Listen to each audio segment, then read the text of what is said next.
Hello everyone, we are graduate students at the Conrad N. Hilton College at the University of Houston.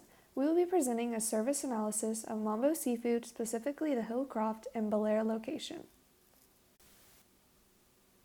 The contributors to this project are Nusha Nalamus, Lindsay Newman, Nancy Chu, Jay Pandya, and Emily Glendinning. Our methodology is comprised of self-examination, in which we spent a total of 75 plus hours at Mambo and carefully analyzed and observed. History and core values, which we researched about online. Brand Prism, in which we had a conversation with Mambo's CEO to obtain detailed information about its owners. The brand semiotic square we created, reviews and ServQual, and lastly gap analysis and recommendations. The founder of Mambo Seafood is Michael Ho. Ho's humble beginnings started with Connie's Seafood, a restaurant inspired by the recipes of his mother. In addition to the Mambo on Hillcroft and Belair, he owns 10 other locations. Ho opened the first Mambo Seafood restaurant in Texas on January 29, 1996. It is located at Long Point Road in Houston, Texas. The second and third Mambo restaurants opened in 1999 and 2000 respectively. By 2017, Ho had opened his 11th location. 10 of the restaurants are located in the Houston, Texas area, and one is located in McAllen, Texas.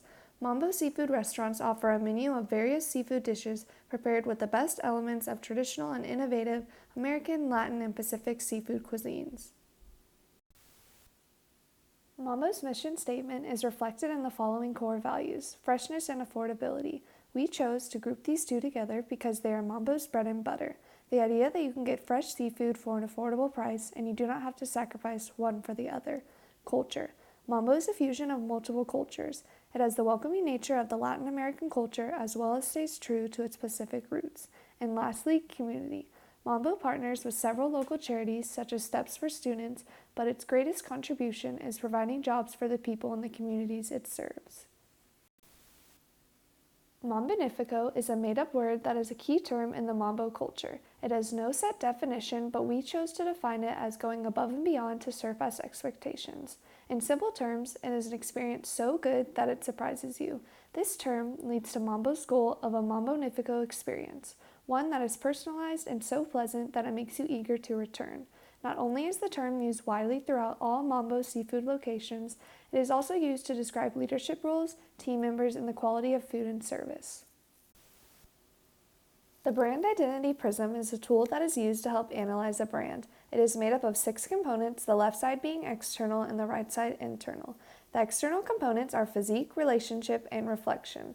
The physique of Mambo, which includes its tangible materials, can best be described as having a Latin flair from the music it plays to the bottles of Valentina at each table. Colorful decor such as its light-up Es Mambonifico and Pescaderia signs, and servers in an environment that exhibit a buzzing energy. The relationship component is the exchange between customer and employee. Mambo has an at-home and casual, yet dedicated relationship with its customers. Mambo makes its customers feel at home by providing an authentic, home-cooked meal in a non-pretentious, comfortable environment. Its servers exhibit hard work and dedication to fulfilling the needs of their customers. Reflection is the way Mambo paints a picture of its ideal customer. This painting does not necessarily have to reflect Mambo's actual customer base. Mambo's ideal customer can be described as a blue-collar worker, a person who wants to feel immersed in a Latin oasis, and someone who is family-oriented. On the right side of our prism, we have the internal components of personality, culture, and self-image. The brand's personality can best be described by the personality traits its founder exhibits. Mambo's personality traits are reflected by someone who is a go-getter, someone who is innovative, and someone who is humble. We decided on these words after speaking with Mambo's CEO and gaining knowledge about the owner. We learned that Mambo's owner is dedicated to continuous innovation and improvement, as well as maintaining the image of the behind-the-scenes man. The company's culture or its DNA values revolve around the concepts of tradition and community. Mambo sticks true to its Latin and Pacific roots while giving back to the community it is located in. Lastly, self-image is reflected by how the customer feels, both internally and externally, when associating themselves with the brand. Mambo's customer self-image can be described as thrifty, neighborly, and satisfied.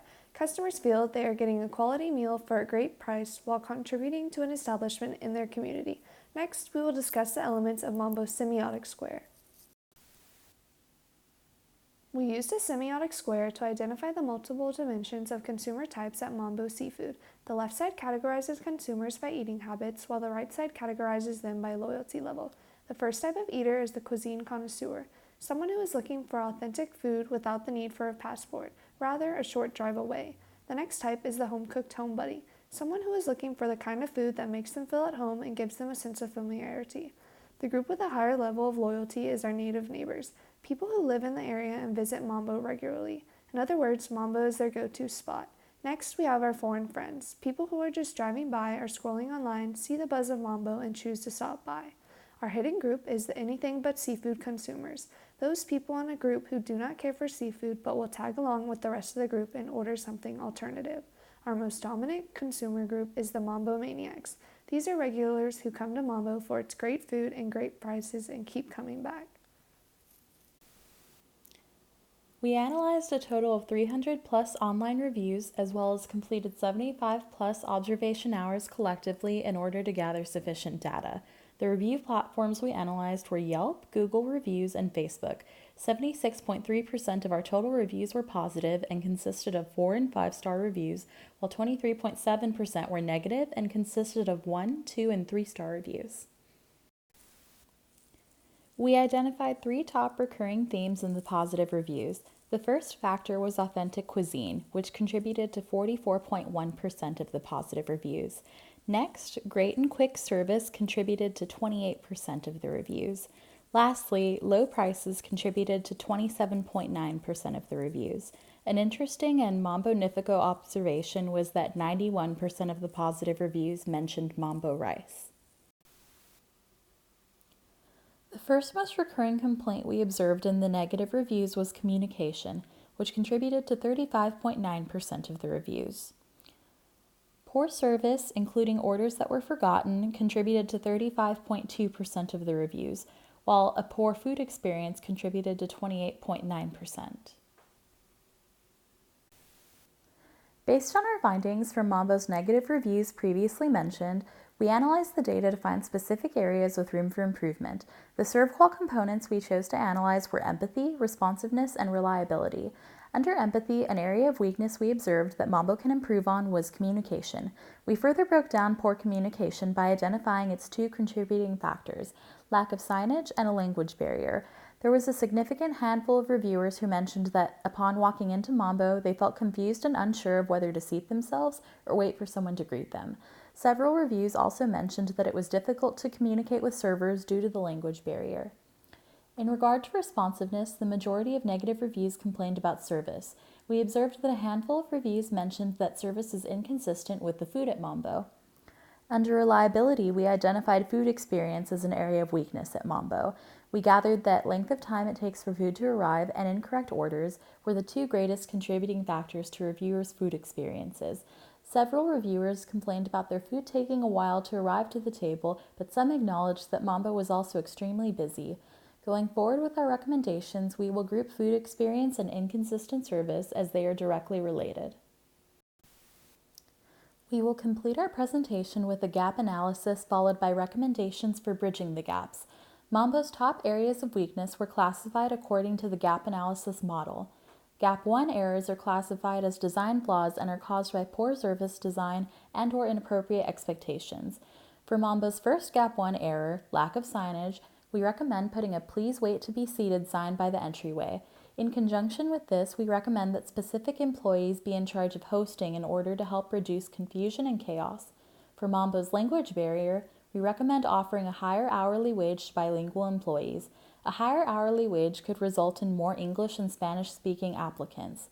In addition, as a proactive approach, we recommend offering monthly English tutorials as an employee benefit.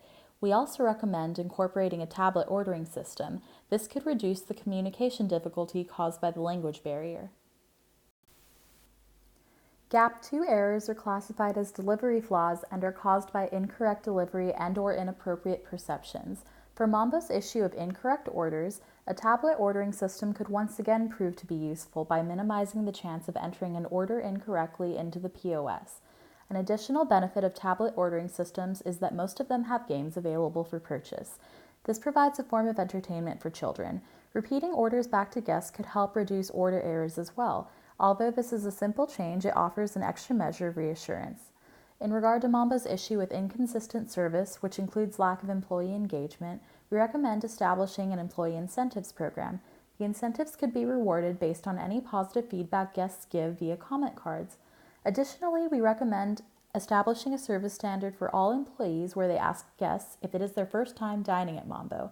Doing this will add a personal touch to service and help identify new customers. We would especially like to thank the CEO of Mambo, Robert McKinley, for his time and participation. We have gained valuable knowledge pertaining to our industry and now have a better understanding of restaurant management. Please let us know if you have any questions. Thank you.